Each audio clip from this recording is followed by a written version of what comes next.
Assalamualaikum warahmatullahi wabarakatuh. Bismillahirrahmanirrahim. Alhamdulillahirabbil alamin nahmaduhu ya dzal jalali wal ikram. Assalatu wassalamu ala Rasulillah sayyidina wa maulana Muhammadin abdillah la haula wala quwwata illa billah amma ba'd.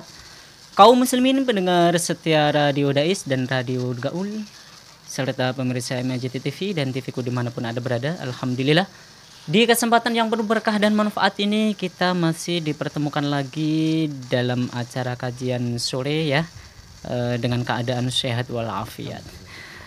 Selawat serta salam mari kita aturkan kepada junjungan kita Sayyidina Nabi Muhammad sallallahu alaihi wasallam yang mana kita nantikan syafaatnya beliau besok di hari Yaumul Qiyamah atas izin Allah. Mudah-mudahan kita semuanya mendapatkan syafaat beliau besok di hari Yaumul Qiyamah. Amin amin ya rabbal alamin. Baik kaum muslimin pendengar setia Radio Dais dimanapun Anda berada, alhamdulillah di kajian sore kali ini narasumber kita sudah hadir ya di tengah-tengah kita, beliau Habib Diyauddin Al-Mutahhar. Untuk itu yuk kita sapa terlebih dahulu. Assalamualaikum Habib. Waalaikumsalam warahmatullahi wabarakatuh. Gimana Habib kabarnya Habib? Alhamdulillah sehat walafiat. Sehat ya alhamdulillah ya Allah. Ini cuaca ini yang membuat kita jarang ketemu Habib. Mudah-mudahan ya kita nggak boleh menyalahkan cuaca. Mudah-mudahan insya Allah kita akan selalu bertemu di setiap minggu ya Bib ya. Amin. Mudah-mudahan kita semua ya kaum muslimin pendengar setia Radio Dais disehatkan oleh Allah Subhanahu wa taala. Dan yang hari ini lagi tidak enak badan atau kurang fit badannya, mudah-mudahan Allah menyembuhkan penyakitnya dan penyakitnya diangkat oleh Allah Subhanahu wa taala.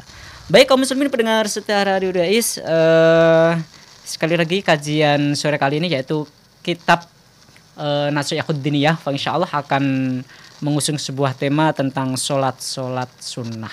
Masya Allah ini tema yang mungkin kondisional ya. Nanti bisa kaum muslimin pendengar setia Radio Dais bisa bertanya ya di 082133670000. Yang belum bergabung silakan bergabung di channelnya Radio Dais, gelombangnya Radio Dais 107,9 FM.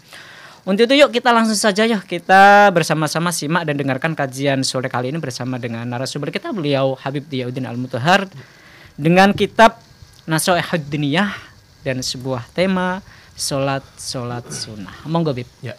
Bismillahirrahmanirrahim. Alhamdulillahirabbil alamin. Wassallallahu wasallam wa baraka ala sayyidina Maulana Muhammadin wa alihi wa sahbihi ajma'in. Subhanaka la ilma lana illa ma 'allamtana innaka antal alimul hakim. Rabbi shrah li sadri wa yassir li amri wahlul 'uqdatam min lisani yafqahu qawli ma ba'du. Alhamdulillah Allah SWT pertama kita kembali dalam kajian kitab Nasihatud Diniyah. Setelah di pertemuan sebelumnya sahibul kitab yaitu Imam Abdullah bin Awil Haddad menjelaskan atau memberikan gambaran sholat sunnah apa aja yang seyogianya diistiqomahkan ya. Di antaranya di pertemuan sebelumnya kita sudah bahas tentang sunnah rawatib, ya, sunnah yang qabliyah dan ba'diyahnya, sholat fardu. Kemudian juga beliau mengutip sholat witir ya. Yang kita tahu bahwa sholat witir ini salah satu sholat sunnah di mazhab Syafi'i yang di mazhab Abu Hanifah kemudian dinyatakan sebagai sholat yang wajib. Ala kulli hal, kemudian kita juga kemarin sudah bahas bahwa sholat witir itu ya sebagaimana namanya adalah witir, ganjil. Jadi mau berapapun jumlahnya yang penting ganjil sampai di angka 11 rakaat. Jadi misalnya di sebelum tidur sudah harus sholat 3, maka ketika bangun tidur misalnya mau nambah witirnya lagi boleh. Ya, tidak perlu menggenapkan ganjil yang sebelumnya. Kemudian di sini beliau Imam Haddad rahimahullah melanjutkan ya di antara sholat sunnah yang seyogianya dikerjakan atau diistiqomahkan adalah sholat duha. Ya, dengan perkataan beliau wa minas sunnati, di antara bentuk kesunnahan adalah al-muhafadzatu ala sholatil duha, yaitu menjaga atau mengistiqomahi sholat duha. Ya. Wa aqalluha raka'atan. Ya, paling sedikitnya 2 rakaat. Sholat duha. Wa aktsaruha 8 rakaat. Yang paling banyaknya ada 8 rakaat. Wa qila, dan juga pendapat yang menyebutkan 12 rakaat. Ya, 12 rakaat. Jadi ada khilaf di antara para ulama mana yang lebih afdal atau yang paling banyak mentoknya sholat duha itu berapa? Sebagian bilang 8, sebagian bilang 12. Dan kedua-duanya sama-sama punya dalil ya. Ala kulli hal kita mau ambil yang 8 monggo, mau ambil yang 12 juga monggo. Ya. Wa fadluha kabir ya. Keutamaannya amat sangat besar. Ya disebutkan di beberapa riwayat bahwa sholat duha disebut sholatul awabin, sholatnya orang-orang yang kembali kepada Allah Subhanahu wa taala. Karena di waktu duha karena waktu duha itu kan waktu pagi saat matahari sudah seujung tombak ke atas. Jadi sudah lebih dari itu masuk waktu duha. Dimana kita tahu waktu itu adalah waktu orang sibuk-sibuknya dengan pekerjaannya. Pekerjaan, betul. Yang mungkin buka warung, atau yang mungkin buka toko, atau yang mungkin ke kebun, ke sawah, Sehingga di waktu itu disebut salah satu waktu yang sedikit orang yang mampu atau bisa untuk melakukan ibadah sholat. Sehingga disebutkan tadi dalam sebuah riwayat bahwa sholat duha itu atau sholat waktu duha adalah sholat yang awabin, sholatnya para awabin, orang-orang yang kembali kepada Allah Subhanahu wa taala. Kemudian beliau melanjutkan bahwa waktu hal afdal, dan waktunya yang paling afdal antusalla inda mudhiyi qaribin min rub'in nahar. Salat duha dikerjakan setelah lewat sedikit dari 1/4 siang. Jadi ini konsep yang dulu saya pernah cerita bahwa ini adalah konsepnya Imam Ghazali, di mana Imam Ghazali membagi siang hari itu di 4/4 atau 4 bagian lah bisa dibilang. Ada 4 bagian yang kita anggaplah misalnya siang itu 12 jam misalnya. Di 1/4 pertama atau di 3 jam pertama ada sholat duha. Kemudian di 1/3 pertama, 1/3 siang itu ada sholat subuh, diawali dengan sholat subuh. Kemudian 1/3 kedua ada sholat duha. Kemudian 1/3 ketiga ada sholat zuhur, 1/3 keempat ada sholat asar, kemudian ditutup dengan sholat maghrib. Sehingga di situ Imam Ghazali menjelaskan bahwa jangan sampai 1/4 dari siang kita ini kosong, tidak ada sholat sama sekali. Jadi dibuka dengan sholat subuh, ditutup dengan sholat maghrib. Maka kemudian kata Imam Haddad, kalau sudah lewat 1/4 dari yang waktu pertama atau mendekati itu, baru kemudian afdolnya kita melakukan sholat duha. Karena supaya jangan sampai 1/4 tadi kosong dari sholat sama sekali. Tapi kalau tanya kapan mulai bolehnya, tadi enda qadri rumhi, ketika matahari sudah terbit seujung tombak. Dari ufuk itu sudah masuk waktu sholat duha. Jadi jangan kemudian ini harus nunggu sampai 3 jam lagi, tidak perlu. Tapi kalau memang bisa dilakukan di saat itu, di saat 1/4 tadi, 1/4 masuk 1/4 kedua, afdal. Qala alaihi salatu wasallam, Nabi sallallahu alaihi wasallam bersabda, yusbihu ala kulli sulama min ahadikum shadaqah. Setiap pagi di pergelangan atau persendian di tubuh kalian itu ada sedekah yang harus dikeluarkan sebagai bentuk syukur atas kehidupan, atas nikmat di hari tadi. Wa kullu tasbihatin shadaqah. Kemudian setiap tasbih, setiap ucapan subhanallah itu bernilai sedekah. Wa kullu tahmidatin shadaqah. Setiap ucapan alhamdulillah itu juga bernilai sedekah.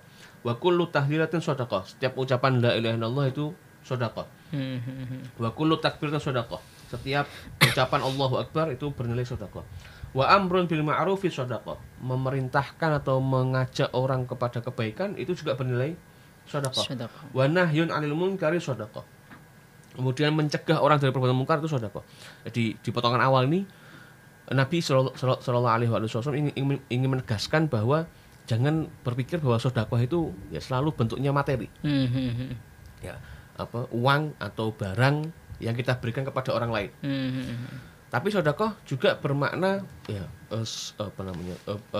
sesuatu yang kita ajukan atau kita berikan yang juga bisa bermanfaat bagi tubuh kita atau bagi diri kita. Di antaranya ini tadi, beberapa hal tadi. Setiap ucapan subhanallah, walhamdulillah, wala ilaha illallah, wallahu akbar, itu semuanya bernilai sedekah yang kembalinya kepada kita. Kemudian amar bil ma'ruf itu juga kembali kepada kita dan juga kepada orang lain. Mencegah dari kemungkaran juga bisa kembali ke kita, juga bisa kembali ke orang lain. Sehingga sekali lagi jangan diartikan bahwa sedekah itu hanya melulu dengan harta, materi. Ini ucapan, tindakan itu juga bisa bernilai sedekah. Yang dalam hadis ini Nabi ingin menekankan bahwa setiap pagi itu Anda perlu untuk mengeluarkan sedekah. Jangan nunggu misalnya setiap Jumat aja, atau jangan nunggu misalnya setiap Ramadan setahun sekali misalnya. Kalau Ramadan masya Allah kita ini banyak berlebihan lah, atau bukan berlebihan, tapi maksudnya banyak orang yang kemudian sedekah di bulan Ramadan. Betul. Tapi jangan lupakan bahwa sedekah itu bukan hanya di bulan Ramadan, di luar Ramadan pun juga bisa kita lakukan sedekah. Dan itu tadi ya, setiap sedekah tidak harus selalu materi. Ya kadang ucapan, tindakan itu juga bisa bernilai sedekah. Kemudian ditutup di hadis ini dengan pernyataan wa yujzi'u an dzalika, dan dari semua itu ya, karena yusbihu ala kulli sulama, ya setiap pagi itu, setiap persendian, disebutkan persendian kita ini ada sekitar 360 persendian. Ya apa namanya ini? Ya persendian ya, mifsal. Persendian itu ada 360. Maka kalau kita ya pakai hitung-hitungan matematika, ya Nabi menyatakan bahwa setiap persendian setiap pagi itu perlu untuk disedekahkan. Kalau jumlah persendian kita adalah 360, ya berarti kita perlu mengucapkan, misalnya ucap subhanallah 360 kali. Atau mengucap la ilaha illallah 360 kali. Atau mengajak orang kepada kebaikan 360 kali. Ya. Tapi kemudian Nabi memberikan ya solusi, ya bagi orang yang tidak mampu seperti itu. Nabi di akhir menyebutkan wa yujzi'u an dzalika, yang kemudian semuanya tadi tercukupi. Ya, dengan apa? Raq'atani yarka'uhuma minad duha. Dengan 2 rakaat yang dia kerjakan di saat waktu duha. Jadi sehingga bisa dikatakan bahwa salat duha ini adalah ungkapan syukur kita atas ya kenikmatan yang Allah berikan kepada setiap persendian kita di tiap pagi. Ya, jadi salat yang mensyukuri nikmat tadi itu berupa salat duha.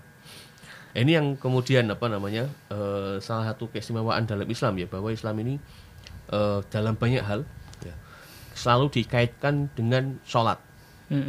Ya, kita kenal bahwa setiap kita punya hajat ada sholat hajat. Ya, kita kenal misalnya ketika misalnya kita waktu siang ada sholatnya, waktu malam ada sholatnya. Ya, jadi selalu dikaitkan dengan sholat.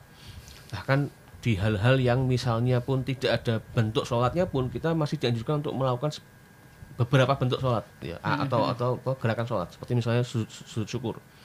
Ya. Jadi selalu dikaitkan dengan ibadah kepada Allah Subhanahu wa taala. Termasuk duha ini bisa kita bilang bahwa duha ini adalah salah satu ya bentuk ya syukur yang harus atau yang seyogianya kita kerjakan atas ya, sebagai bentuk syukur kepada nikmat yang Allah berikan kepada kita dari setiap pagi. Waqala alaihi salatu wasallam, dan Nabi sallallahu alaihi wasallam juga bersabda, man hafadha ala syuf'atid duha, barang siapa yang menjaga atau mengistiqomahkan ya syuf'atid duha, genapnya salat duha atau salat duha dengan rakaat yang genap, ghufirat lahu dzunubuhu, maka dosa-dosanya akan diampuni, walau kanat mithla zabadil bahar, walaupun ya dosanya itu sebanyak buih di lautan. Ya. Wa syuf'ah, dan makna syuf'ah adalah ar-raq'atan, 2 rakaat. Was sulama huwal mifsal. Ya, di hadis yang pertama tadi, yusbihu ala kulli sulama. Sulama adalah mifsal. Sulama itu artinya persendian. Wa fi kulli insan 360 mifsalan fi adadi ayyamis sana. Di setiap manusia itu ada 360 persendian. Ya, sebanyak atau sejumlah hari pada setahun. Jadi sekali lagi bahwa ini adalah perhitungan kalau misalnya matematika tadi ya. Ya, setiap persendian kita perlu sedekah, berarti 360 sedekah itu tadi. Wa tusamma sholatul duha sholatul awwabin, dan salat duha juga disebut sebagai salat awwabin. Kas sholati bainal isya'in, sebagaimana salat di antara waktu maghrib dan isya. Ini sekali lagi khilaf di antara para ulama, ini yang disebutkan di Ihya. Jadi Imam Ghazali mengutarakan bahwa ada khilaf di antara para ulama apa yang disebut dengan salat awwabin. Banyak yang menyebutkan bahwa salat awwabin adalah salat duha. Ya, karena ada riwayat itu. Riwayat di beberapa kitab hadis menyebutkan bahwa salat duha adalah salat awwabin. Tapi kemudian Imam Ghazali menyebutkan bahwa ada satu jenis salat tertentu yang kemudian disebut dengan salat awwabin yang dikerjakan setelah maghrib, ya, sebelum isya. Sejumlah 6 rakaat. Yang kemudian di Ihya disebutkan hadisnya. Saya agak lupa teksnya bagaimana, tapi yang jelas di Ihya disebutkan bahwa salat awwabin itu para ulama beda pendapat, ada yang menyebut salat duha, ada yang menyebut salat di antara maghrib dan isya. Ya, ala kulli hal. Wal awwab, ya, dan makna dari awwab ya awwabin itu adalah ar-raji'u ilallahi fi awqatil ghaflah. Ya, awab adalah mereka yang kembali kepada Allah di waktu-waktu yang banyak orang itu ghaflah, lalai. Ya, jadi antara sholat duha tadi ya, orang sibuk dengan dengan buka tokonya, buka warungnya atau segala macam. Kemudian kalau kita pakai pendapat yang antara maghrib dan isya, ya sama, orang saat itu sibuk untuk istirahat. Ya, lagi layah-layah PW ya, posisi wena. Maka di waktu itu ketika orang sholat itu disebut dengan sholat awabin. Wa hadanil waqtan dan dua waktu ini kata Imam Haddad yaitu waktu sholat duha dan waktu di antara maghrib dan isya min awqatil ghaflah, termasuk di antara waktu-waktu yang sering dilalaikan oleh orang. Amal awal, adapun yang pertama ya waktu duha, fali ikbabin nasi fihi 'alal ma'ayishi wal makasib dunawiyah, karena di waktu pertama itu banyaknya orang yang menghadapi atau fokus dengan kehidupan dunia, ya mencari rezeki. Wa amma tsani, adapun waktu yang kedua antara maghrib dan isya, fal istighalin nasi fihi birruju' ila manazil wa tanawul al-at'imah, karena kesibukannya orang ya untuk kembali ke rumahnya dan mengkonsumsi makanan atau makan malam. Faman raja'a ila Allah, maka barang siapa yang kembali kepada Allah di waktu tersebut, wastaiqadha li ta'atihi fi hadzal awqat, kemudian menyadari ya atau sadar untuk melakukan ketaatan kepada Allah di waktu-waktu tersebut, karena indahu bimakan, maka orang itu ya berada di sisi yang istimewa di sisi Allah Subhanahu wa taala. Ini yang kemudian menguatkan lagi bahwa sekali lagi kita ini dalam Islam sering diusahakan atau dianjurkan dengan banyak sholat. Betul. Ya, maka kemudian Allah taala sering dalam Al-Qur'an menyebutkan farka'u ma'ar-raki'in, rukuklah bersama dengan orang sujud, ya bersama dengan orang yang rukuk. Ya, wasjud waqtarib, sujudlah dan mendekatlah kepada Allah dan seterusnya. Maka ketika ada waktu kosong ya dianjurkan oleh para ulama untuk mengisinya dengan sholat. Itu yang kemudian masyhur dari salah seorang tokoh Imam Nawawi rahimahullah taala, penulis kitab Arba'in dan lain sebagainya itu. Beliau disebutkan kehidupan beliau itu cuma di dua tempat. Ya, kalau pagi itu di madrasah, kalau malam di masjid. Ya. Jadi kalau pagi di madrasah beliau ngajar, kalau malam di masjid. Jam berapapun pasti Anda dapati beliau di masjid. Disebutkan di situ bahwa beliau sholat itu sampai tidak kehitung, ya lebih dari 100 rakaat. Yang dalam setiap sholatnya itu beliau hampir pasti nangis. Ya, hampir pasti nangis. Jadi itu salah satu apa bahasanya, mengisi kekosongan ya. Kalau kita kan ngisi kekosongan mungkin buka Twitter, Instagram dan lain sebagainya. Tapi para ulama kita mengisi kekosongannya dengan melakukan ibadah sholat. Ya, itu sholat duha. Ya, yang kemudian diriwayatkan di di kitab Jawahir Lu'lu'iyah Syarah Arba'in disebutkan bahwa di antara keutamaan sholat duha adalah tajlibur rizq. Ya, sholat duha itu mencerabut atau menarik rezeki. Ya, bukan fil faqr, ya menghilangkan kefakiran. Itu yang kemudian kita belajar bahwa dalam doa sholat duha yang kita hafal itu dulu kan. Ya Allahumma in kana rizqi fis sama' fa anzilhu. Ya Allah, jika rezekiku ada di langit, turunkanlah. Wa in kana fil ardi fa akhrijhu. Kalau di bumi, keluarkanlah. Wa in kana ba'idan, kalau jauh fa qarribhu, dekatkan.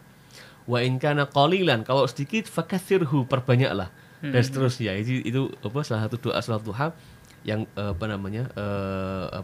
menandakan atau sebagai ikhtiar kita untuk mendapatkan rezeki yang lancar dari Allah Subhanahu wa taala. Kemudian beliau pindah ke pembahasan sholat sunnah yang dianjurkan untuk diistiqomahkan lagi dengan yaitu sholat duha. Ya. Dengan pernyataan beliau wa minal mustahabbi, di antara yang disunnahkan juga adalah sholatut tasbih. Ya, sholat tasbih. Sholat tasbih adalah sholat yang di banyak rukunnya atau di sela-sela rukun itu kita membaca tasbih, yang membaca subhanallah. Wa hiya 4 rakaat. Ya, salat tasbih itu adalah 4 rakaat. Wa qad waradatil akhbaru bi fadliha, dan sudah telah sampai kepada kita ya berita-berita atau khabar dari Nabi sallallahu alaihi wasallam dengan keutamanya. Wa anna man shallaha, dan barang siapa yang mengerjakannya, ghafarallahu lahu ma taqaddama min dzunubihi wa ma ta'akhkhar. Allah Ta'ala akan mengampuni dosa-dosanya, baik yang telah lewat ataupun yang akan datang. Ya, dengan datang. Wa qala sallallahu alaihi wasallam li ammihi Abbas radhiyallahu anhu, dan Nabi sallallahu alaihi wasallam berkata kepada paman beliau yang bernama Abbas, hina 'allamahu iyyaha, ketika Nabi mengajarkan kepada paman beliau ini. Ini yang riwayat masyhur. Yang riwayat masyhur menyebutkan bahwa Nabi mengajarkannya kepada sahabat beliau, kepada paman beliau yaitu Abbas. sholliha fi kulli yaum. Wahai pamanku Abbas, kalau bisa engkau sholat tasbihlah setiap hari. Au fi kulli jum'ah, atau seminggu sekali. Au fi kulli syahr, atau setiap bulan sekali. Au fi kulli sanah, atau setiap tahun sekali. Au fil umri marrah, atau kalau enggak sepanjang hidupmu paling enggak pernah sekali sholat tasbih. Ya, al-hadis. Ini sholat tasbih ini dulu sempat diperdebatkan ya ketika banyak para ulama hadis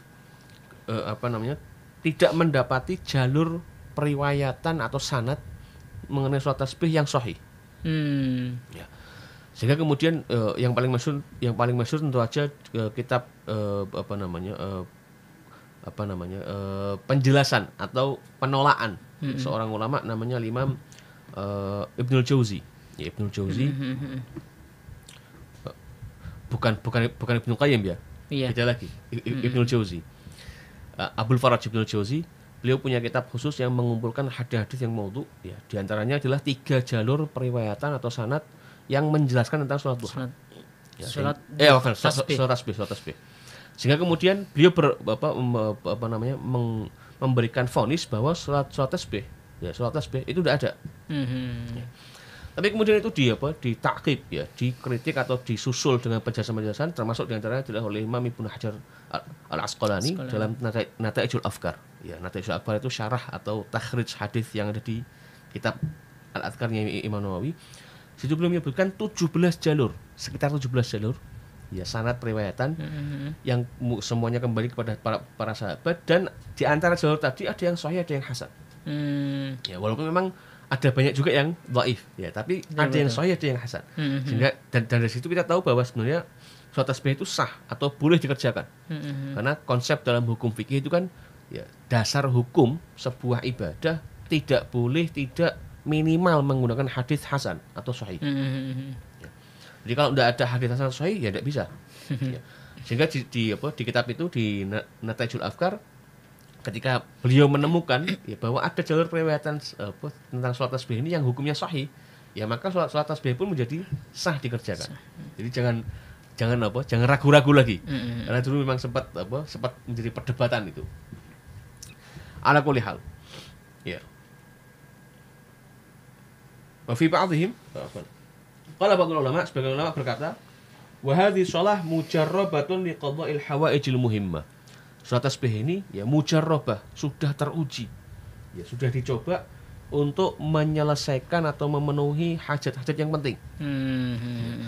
Wa qala ba'duhum, dan sebagian ulama juga mengerjakan menyebutkan, idza shallaita lailan, ya, kalau engkau sholat tasbih itu di malam hari, kana alladhi yanbaghi, maka seyogianya antusalla bi taharrumin wa tasyahhudin wa taslimatin. Karena 4 rakaat kan. Kalau malam dianjurkan, ya, sholat tasbih yang 4 rakaat ini dipecah 2. Dengan 2 takbir ihram dan 2 tasyahud dan 2 salam. Jadi 2 rakaat dulu selesai, kemudian 2 rakaat lagi. 2 rakaat lagi, ya. Rakaatain di ba'da rakaatain. Wa in shallaita naharan, tapi kalau engkau sholatnya di siang hari, ya, fa bi taharrumin wahid wa tasyahudin wahid. Maka sunnahnya anjurannya dengan takbiratul ihram sekali dan juga tasyahud sekali. Yaitu 4 rakaat jumlatan wahidah, sekaligus 4 rakaat. Walaha kaifiyatan. Nah, kemudian sini belum menyebutkan tentang 2 metode cara pengerjaan sholat tasbih. Ya. Ini yang harus dipanke, ya, cara orang Jawa dipanke, diperhatikan. Ya. Al-ula, cara yang pertama, ya, antuharrima, takbir engkau bertakbir, ya, takbiratul ihram, tsumma taqra'u du'a al-iftitah, kemudian membaca doa iftitah. Ya, kemudian setelah iftitah, tsumma taqulu, setelah iftitah itu kita membaca subhanallah walhamdulillah wala ilaha illallah wallahu akbar 15 kali. Ya, jadi Allahu akbar terus doa iftitah. Ya. Kemudian subhanallah, sebelum baca Fatihah baca subhanallah walhamdulillah wala ilaha illallah wallahu akbar sebanyak 15 kali. Kemudian setelah itu tsumma taqra'ul Fatihah wa suratan ba'daha. Kemudian setelah itu engkau membaca Fatihah dan surat setelahnya. Tsumma taquluha 10. Kemudian setelah baca surat Fatihah tadi, nyebut lagi atau baca lagi subhanallah alhamdulillah wa la ilaha illallah 10 kali. Tsumma tarka'u. Kemudian engkau rukuk, dan saat rukuk juga baca subhanallah walhamdulillah wa la ilaha illallah sebanyak 10 kali juga. Tsumma tarfa'u, kemudian i'tidal. Di saat i'tidal juga membaca subhanallah walhamdulillah wa la ilaha illallah wallahu akbar 10 kali. Tsumma tasjud, kemudian sujud. Baca lagi 10 kali subhanallah walhamdulillah wa la ilaha illallah wallahu akbar. Kemudian duduk di antara dua sujud, baca lagi 10 kali. Kemudian sujud lagi, baca juga 10 kali lagi. Kemudian baru setelah itu berdiri ke rakaat yang selanjutnya. Tsumma taqumu ila tsaniyah fataqulu qabla qira'ah 15 ayat. Dan seterusnya. Ini yang kemudian dihitung 75. Jadi 15 sebelum membaca Fatihah. Ya, 15 sebelum baca Fatihah. Kemudian 10 setelah baca Fatihah sebelum rukuk. Ya, berarti 25. Kemudian saat rukuk 10, 35. I'tidal 10, 45. Sujud 2 kali masing-masing 10. Ya, berarti 65. Kemudian duduk dari dua sujud juga 10, 75. Ya. Jadi di cara yang pertama ini adalah sebelum Fatihah membaca subhanallah walhamdulillah wa la ilaha illallah wallahu akbar 15 kali sebelum baca Fatihah. Jadi itu cara yang pertama. Wal kaifiyatu tsaniyah, adapun cara yang kedua, mithlal ula, seperti yang pertama tadi, ya takbiratul ihram. Ghaira annaka la tusabbihu baina at-taharrum wal qiraah. Tapi engkau tidak membaca subhanallah ya, di antara takbiratul ihram dan Fatihah. Bal ba'daha, tapi setelah baca Fatihah. Jadi takbiratul ihram, doa iftitah, terus Al-Fatihah, terus baca surat, baru setelah itu baca subhanallah walhamdulillah wa la ilaha illallah wallahu akbar 10 kali. 15 kali. 15 kali. Jadi kalau yang cara yang pertama tadi sebelum Fatihah 15 kali. Cara yang kedua ini setelah Fatihah 15 kali. Ya, jadi setelah Fatihah baca 15 kali, kemudian rukuk 10 kali, kemudian i'tidal 10 kali, kemudian sujud 10 kali, 2 kali berarti sujudnya. Kemudian duduk di antara dua sujud juga 10 kali. Ya. Terus 10 lagi qoblal qiyam. Jadi setelah sujud yang kedua, sebelum berdiri ke rakaat selanjutnya, itu kita duduk yang disebut dengan jalsatul istirahah. Ya. Jadi ada salah satu sunnah dalam sholat itu, sebelum kita lanjut ke rakaat selanjutnya, kita disunahkan untuk jalsatul istirahah, duduk istirahat. Nah, di saat duduk istirahat itu yang kemudian kita baca 10. Ya, sehingga tetap sama 75 kali tasbih. Yaitu bedanya yang pertama sama yang kedua. Kalau yang pertama kan sebelum Fatihah 15, kemudian setelah Fatihah 10, sebelum rukuk 10, kemudian rukuk 10 kali, kemudian i'tidal 10 kali, sujud 2 kali masing-masing 10, duduk di antara dua sujud juga 10. Kalau di cara yang kedua ini ya setelah Fatihah 15 kali, kemudian rukuk 10 kali, i'tidal 10 kali, sujud 2 kali 10 kali, duduk di antara dua sujud 10 kali, duduk sebelum berdiri ke rakaat selanjutnya 10 kali. Sehingga jumlahnya sama-sama 75 rakaat.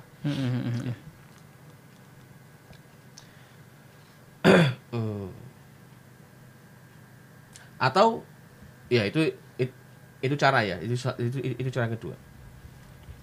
Atau kata beliau ya, kalau memang tidak mau bacanya saat jalsatul istirahah ya, maka saat berdiri ya qabla qiraah, sebelum baca Fatihah lagi.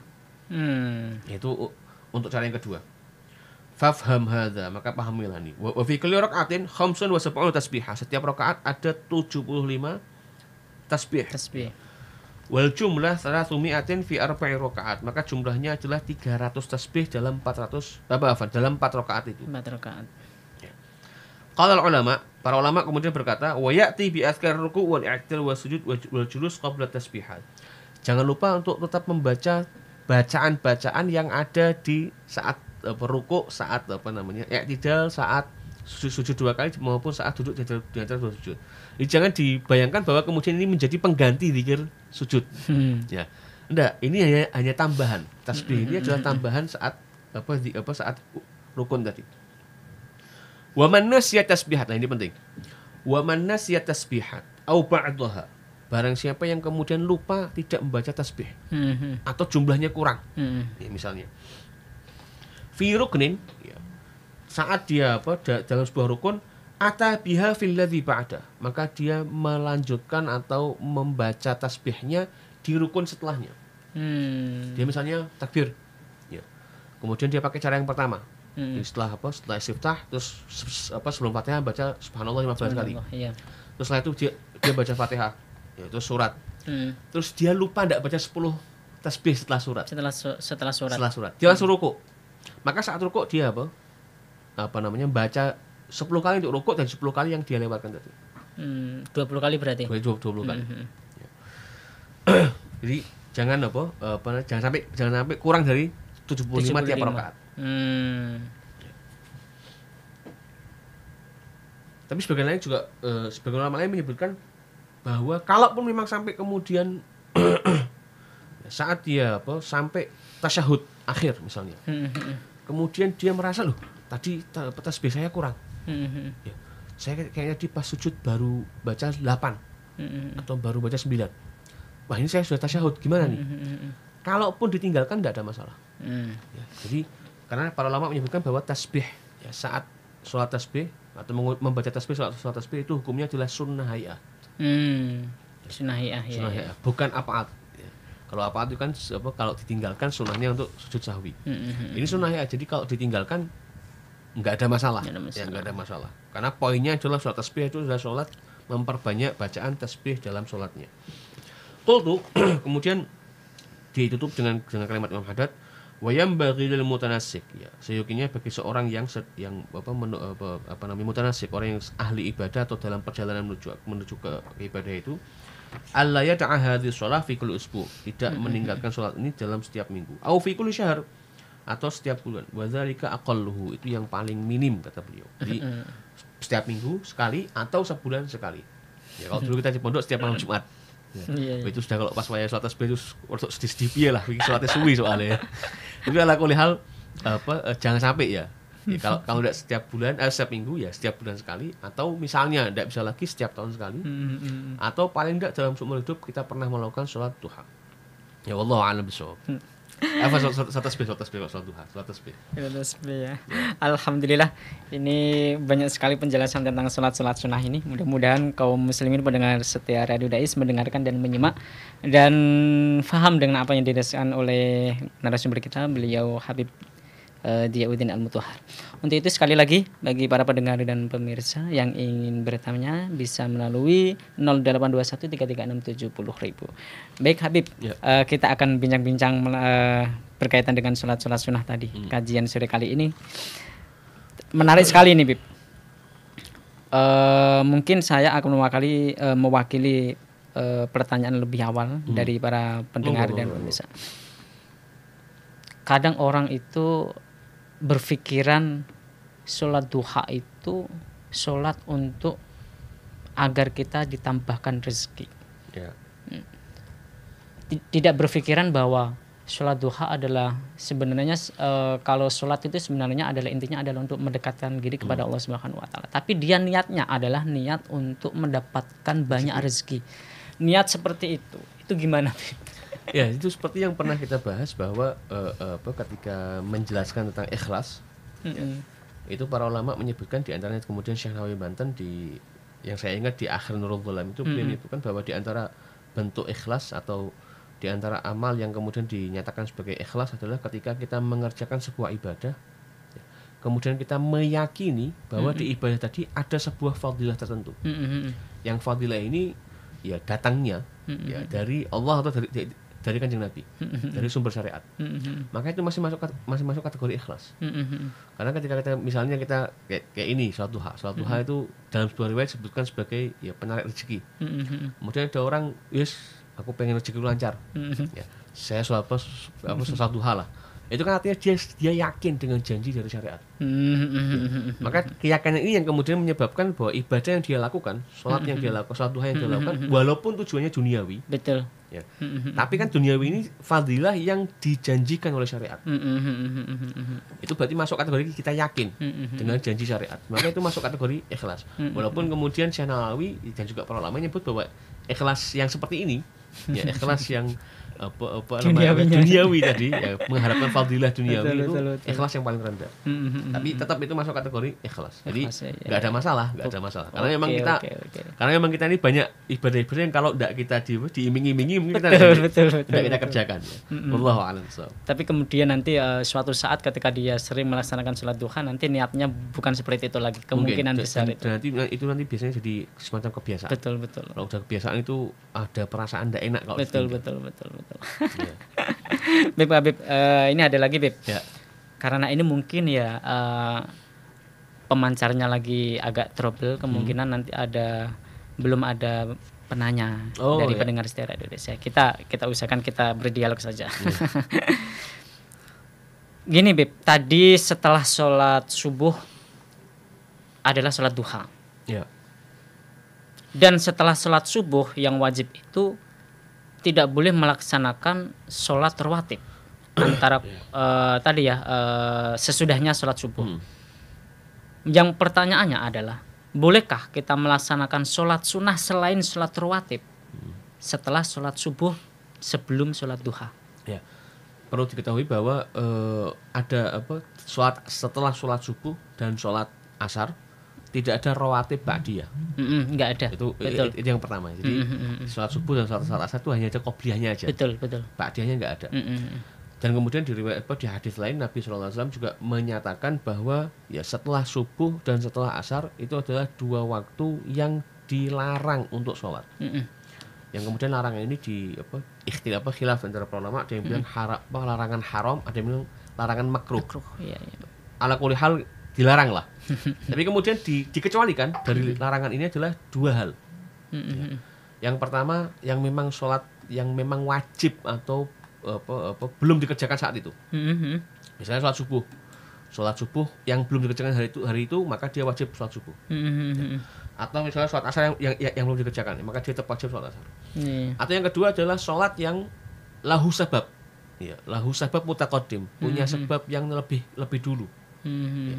Contohnya misalnya saat itu kita masuk masjid habis subuh atau habis asar ini kita masuk ke masjid. Sementara kita tahu bahwa saat masuk masjid kita dianjurkan untuk sholat sunnah tahiyatul masjid. Maka kita dianjurkan tetap sholat sunnah tahiyatul masjid. Jadi pengecualiannya adalah waktu sholat wajib di saat itu atau sholat sunnah yang punya sabab yang mutaqaddim, yang sebabnya lebih dulu, yang kemudian diperbolehkan untuk sholat. Itulah kenapa kemudian para ulama menyebut bahwa di antara waktu bebas ya atau mutlak kita bebas mengerjakan sholat adalah di Mekah. Karena walaupun kita masuk habis subuh, habis asar dan lain sebagainya, tetap kita disunahkan tawaf. Setelah tawaf kita pasti disunahkan untuk sholat sunnah setelah tawaf. Di waktu apapun, ya, setelah tawaf kita pasti sholat sunnah tawaf. Ya, jadi boleh dengan catatan ya sholat sunnahnya adalah sebabnya sudah mutaqaddim, sudah lebih ada dulu. Tapi kalau sholat sunnah yang sebabnya mutaakhir, yang nanti sebabnya, misalnya sholat hajat, ya tidak bisa. Sholat taubat itu tidak ada jenisnya masalahnya. Jadi tidak ada usholi sholat taubat itu tidak ada. Sholat taubat itu hanya istilah sholat yang dilakukan orang setelah taubat. Jadi tidak ada sholat sunnah taubat itu sebenarnya dalam fikih tidak ada. Ya, sebenarnya fikih tidak ada. Itu sama kayak beberapa ulama menyebut bahwa sholat tahajud juga begitu. Sholat tahajud itu tidak ada usholi sunnah tahajud itu tidak ada. Pokoknya Anda bangun tidur, sholat apapun itu tahajud.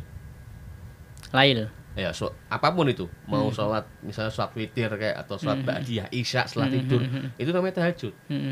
Ya, sholat taubat juga begitu. Sholat taubat nggak ada sholat sunnah taubat. Tapi orang yang melakukan sholat setelah dia melakukan taubat, dia sholat sunnah apapun. Dia niatnya sholat sunnah mutlak atau sunnah tahiyatul masjid atau sunnah apapun itu, sunnah hajat dan lain sebagainya, itu yang kemudian disebut dengan sholat taubat. Jadi adapun usholi sunnat taubati setahu saya ya wallahu alam, setahu saya enggak ada. Itu jadi kalau enggak ada ya berarti kan enggak ada mutaqaddim atau mutaakhir ya, tapi yang mutaqaddim di waktu-waktu itu diperbolehkan. Sementara yang mutaakhir ya sebabnya mutaakhir tidak diperbolehkan untuk sholat untuk dilakukan di waktu setelah subuh atau setelah asar. Wallahu alam. Baik Habib, kita akan berhenti sejenak atau rehat sejenak sambil menunggu, mungkin mudah-mudahan ada penanya dari pendengar setia Radio Dais setelah satu nada berikut ini.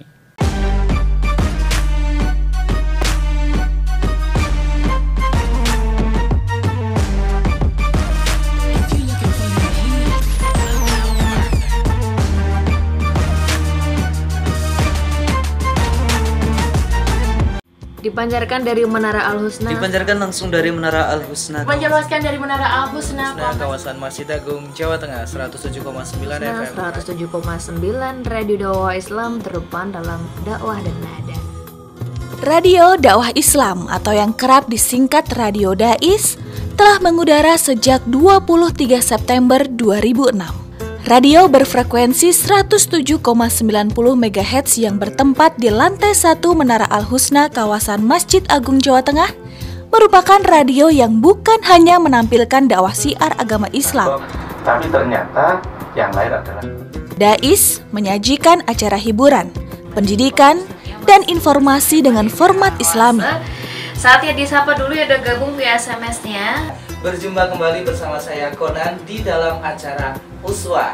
Kita akan membahas sesuatu yang berkaitan dengan tanaman kaum muslim. Masih dalam acara Salam Pagi. Kaum muslim, sesaat lagi kita akan bergabung dengan Masjid Agung Jawa Tengah untuk menantikan azan sholat zuhur. Senang sekali Kak Fajar pagi hari ini bisa menemani adik-adik semua dalam acara siaran anak RA. Selain itu, Dais mempunyai keunggulan untuk memikat hati para pendengar dan berbeda dari radio lainnya, yaitu adanya segmen dialog interaktif mengenai syiar agama Islam yang sangat dibutuhkan setiap masyarakat. Radio Dais menjangkau daerah Semarang, Demak, Kendal, dan sekitarnya. Bagi pendengar yang berada di luar kota, tidak perlu takut ketinggalan berita. Kini, Anda bisa download aplikasi Dais Play yang telah tersedia di Play Store smartphone Anda.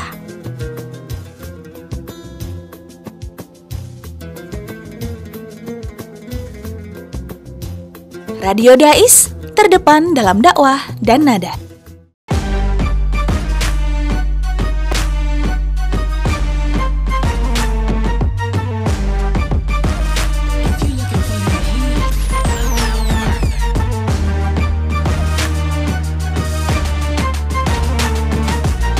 Not 82133670000 kaum muslimin pendengar setia Radio Dais dimanapun Anda berada. Kita lanjut lagi, yuk kita berbincang-bincang lagi tentang sholat-sholat sunnah di kajian sore kali ini. Lagi Beb, ada pertanyaan Beb. Kalau semisal ini waktu sholat tasbih itu yang paling afdol dikerjakan malam itu di jam berapa? Iya. Sebagian ulama nyebut bahwa afdolnya sama seperti waktunya qiyamul lail. Qiyamul lail. Ya. Jadi qiyamul lail kita tahu bahwa qiyamul lail waktunya dari mulai isya sampai subuh. Sama dengan konsep tahajud dan sebagainya. Kalau memang dia tidak bisa di sepertiga akhirnya, ya karena dia takut bablasan tidur dan sebagainya, maka sebelum tidur disunahkan sholat sunnah. Apapun sholat sunnah yang mau dia kerjakan. Tapi kalau dia yakin bahwa nanti tengah malam saya bisa bangun, pakai alarm kayak atau apa, maka dia dianjurkan untuk mengakhirkannya sampai di sepertiga akhir. Sebagaimana disebutkan bahwa ada sahabat Nabi yang sholat witirnya itu sebelum tidur. Tapi sebagian lagi sahabat Nabi mengerjakan sholat witir di saat sepertiga akhir tadi.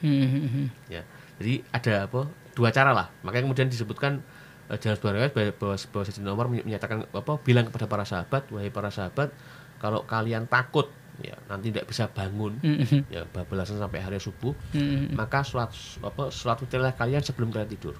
Tapi kalau kalian yakin atau percaya bahwa bisa bangun di tengah malam di sepertiga akhir, maka witir kalian diakhirkan. Itu yang kemudian dipakai di semua sholat yang dianjurkan dilakukan di sholat malam hari. Jadi kalau memang dia yakin bisa bangun tengah malam ya tengah malam, kalau enggak ya di sebelum tidur.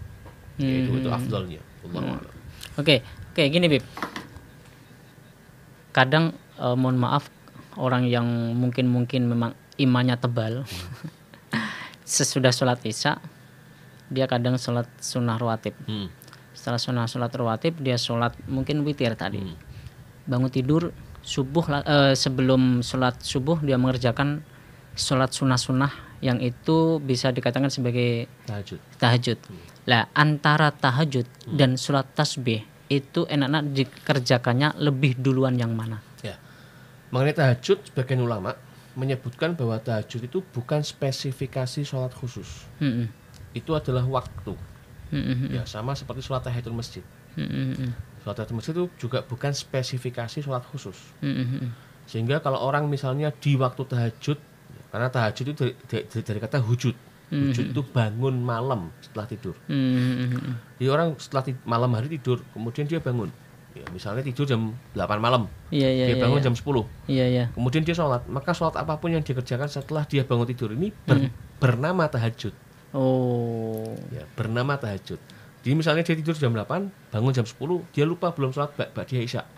Misalnya. Terus dia sholat ba'diyah isya, dengannya ba'diyah isya. Maka sholat sunnah ba'diyah isya yang dia kerjakan setelah dia bangun malam ini juga bernama tahajud. Ya itu menurut sebagian ulama ya. Tapi sebagian ulama lagi bilang, oh enggak, sholat tahajud itu ya sama seperti sholat yang lain. Dia spesifikasi jenis sholat khusus. Sehingga harus ada niatnya. Dia harus pakai niat sunat tahajud misalnya. Ya tidak ada masalah. Silakan Anda bangun dia dengan niat usolli sunat tahajud, fadhal. Ya, enggak ada masalah. Ya. Tapi poinnya ada sebagian ulama yang menyebutkan bahwa sholat tahajud itu sama dengan sholat tahajud masjid, sholat sunnah ba'diyah wudu, yang dia bukan spesifikasi jenis sholat tertentu. Betul. Dia adalah waktu sholat ya, yang dikerjakan setelah orang bangun tidur di malam hari. Sehingga dia mau sholat dengan niat apapun, ya witir, hajat misalnya, atau mutlak. Sholat sunnah mutlak itu juga bernilai atau dianggap sebagai sholat tahajud. Jadi misalnya tasbih pun juga bisa bernilai tahajud kalau dia dikerjakan setelah bangun tidur malam tadi. Ya, jadi dia sholat tasbih, sholat tasbih, ya bangun tidur malam dia sholat tasbih, maka sholat tasbihnya itu bernilai atau juga disebut dengan tahajud juga. Ya. Wallahu a'lam bishawab. Terus gini, Beb. Kadang itu kalau biasanya itu sholat tasbih itu memang umumnya bagi mereka yang memang belum tahu tentang waktu-waktu yang tepat atau dalam hidupnya itu memang belum tahu tentang pokoknya seumur hidup. Pada waktu Ramadan biasanya itu dilakukan secara berjamaah. Lah itu gimana, Beb? Dilakukan secara jamaah dengan niat pribadi sendiri ataukah memang benar itu sholat sunnah berjamaah dengan mengikuti imam? Ya, itu juga jadi khilaf di antara para bukan khilaf tapi kesalahpahaman di mana para ulama dalam kitab fikih biasanya menyebutkan bahwa ada sholat sunnah yang dianjurkan berjamaah. Ya, di antara sholat Id. Ya, Idul Adha atau Idul Fitri. Kemudian sholat tarawih. Kemudian sholat istisqa. Itu sholat sunnah yang dianjurkan untuk berjamaah. Sholat kusuf dan sebagainya. Terus kemudian para ulama melanjutkan, ada juga sholat sunnah yang tidak dianjurkan berjamaah. Ya, di antara sholat duha, sholat tasbih, witir dan lain sebagainya. Tapi kemudian salah pahami oleh sebagian orang bahwa dianggap berarti nggak boleh berjamaah. Ini yang salah. Jadi para ulama menyebutkan ada sholat sunnah yang disunahkan berjamaah, ada sholat sunnah yang tidak disunahkan berjamaah. Tapi yang tidak disunahkan ini kalau mau dikerjakan berjamaah ya boleh-boleh aja. Boleh saja. Boleh-boleh aja, tidak ada masalah. Karena tidak disunahkan bukan berarti dilarang, ya kan? Niatnya berarti sama, ya niatnya jamaah. Berjamaah boleh. Ya. Jadi, hanya yang salah pahami oleh banyak orang adalah ketika membaca bahwa tidak disunahkan terus dianggap ini berarti dilarang. Oh betul. Ya, itu yang salah. Iya. Itu nanti malah jadi banyak perdebatan. Itu malah paham yang salah itu. Karena Nabi SAW itu pernah sholat tengah malam, ya yang kita sebut dengan tahajud itu ya. Nabi sholat tahajud sendirian. Kemudian sahabat Abdullah bin Abbas ngikut di belakang Nabi. Padahal sholat tahajud disebut para ulama ya salah di antara sholat yang tidak dianjurkan berjamaah. So, apakah kita bilang bahwa sahabat Abdullah bin Abbas ini salah? Kan enggak. Toh di sholat itu Nabi tidak menyatakan atau tidak melarang sahabat Abdullah bin Abbas untuk berjamaah. Bahkan Nabi yang membenarkan tempat berdiri beliau. Itu ada kisah panjang itu. Tapi walhasil itu kemudian disimpulkan bahwa sholat sunnah yang tidak dianjurkan berjamaah kalau dikerjakan berjamaah hukumnya boleh.